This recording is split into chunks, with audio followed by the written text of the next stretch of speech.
কোনো মানুষের 5টি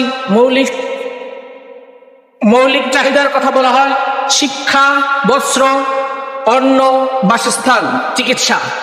এই 5টি চিকিৎসার মধ্যে আমাদের বাংলাদেশের বর্তমান অবস্থা কি? বাংলাদেশের শিক্ষা ব্যবস্থার দিকে যদি আমরা তাকাই, একটি উন্নত দেশের শিক্ষা ব্যবস্থার জন্য গড়ে মোট জিডিপির 7 থেকে বিশ্বের উন্নত শিক্ষা ব্যবস্থা উন্নত 4টি দেশের তাদের জিডিপির 8% বরাদ্দ রয়েছে শিক্ষা ব্যবস্থার জন্য।